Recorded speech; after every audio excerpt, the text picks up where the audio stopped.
Hello and welcome back to the Reapers. Today we're in our L-39 Albatros ZA version and we're going to be looking at the cold start. So let's get right on with it. I'm in a cold plane now. Where do we start, Mr. Stahl? Start at the circuit breaker panel at your right knee and you want to turn on the battery as well as the engine. Battery on, engine on. Now there's two options how we can continue depending on whether you want to be realistic or not. Realistically speaking, we would now turn on the inverters as well as the RDO circuit breaker, which is your radio and comm, and then phone in and ask for startup clearance, after which we have received that. We will turn off the inverters and the radio again. However, since we're not usually doing that, we can just straight up ignore that. Yep.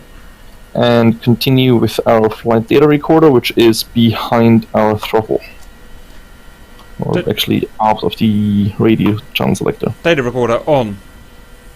Alright, next thing is also kind of optional, but just as a safety feature we can put on the wheel chocks, so that's radio button, F8 and F4 and 1.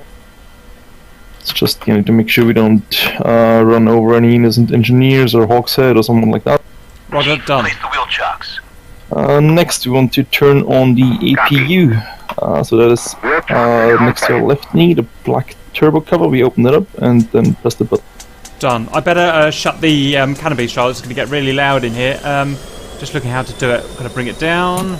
There's two options. Actually, funny enough, the canopy in this thing is apparently usually closed by the ground crew. So if you open the radio menu again and go to ground crew, you can then press F5 for the canopy option. Oh, I didn't know that, Charlotte. That's good. I've already closed it manually and locked it. Do I need to seal it as well? Yeah, left control C will also close it. Yes, you need to lock it with the big red lever and then seal it with the yellow one next to your right knee. Roger, all done. I'm sealed, but yeah, that's cool. So now you want to start the engine. In front of the turbo button, there's blue covers as engine. You want to open that, press the button, and after 3 to 6 seconds, you want to press right alt and home to open the throttle to I.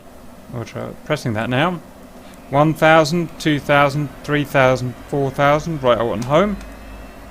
Okay, she all looks good. Right, now it's just a question of waiting until we're spooled up. Yep. So basically what we're waiting for, the high pressure compressor should settle at 56% plus minus 1.5. As well as the exhaust gas temperature should be below 600 degrees and your oil pressure ideally above 2 kilograms per square centimeter. Yep. Then you're all good to go. Oil pressure is good. Stages 1 and 2 are good, and temperature is good. Thank you. Alright, so we're going to continue by turning on our generators at the circuit breaker panel. Both of them, or just main? Both of them. Roger. Also your GMK, which is further over to the right. The compass, that is. AGD GMK, yeah? So in the second row, we want to turn on both of the inverters. Inverters on. As well as the radio switch, RDO. Roger.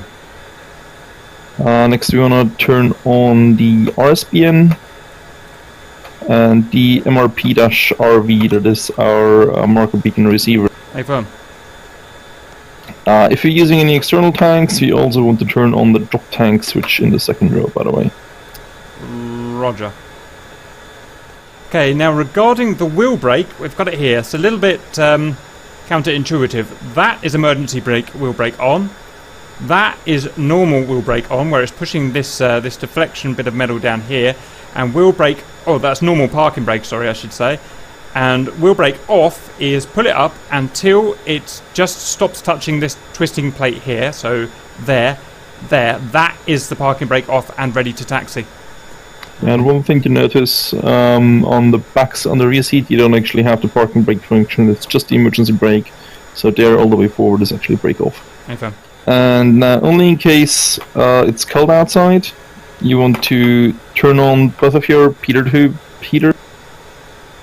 you remind me where they are? That's next to your left knee, behind the throttle. Or next left hip, actually, more. How do I... Oh, I see, I press the button and they go green. Yep, lovely. We want to continue by going back to the circuit breaker panel and find the de-icing circuit breaker, which is in the last row. Hey, pump. This is the icing signal, you want to turn that on. As well as the AOA heating sensor, which is all the way to the right and front. It's kind of hidden by the canopy ejection handle. Hey, pump. Finally, behind the ADF, where it says cockpit air conditioning, there's a switch that says anti-icing, manual, automatic, and off. You want to turn that to automatic. Hey, pump. That's us started up and ready to taxi. That's one started up plane. Lovely. Thank you very much, Stahl. I hope that helps, and see you later.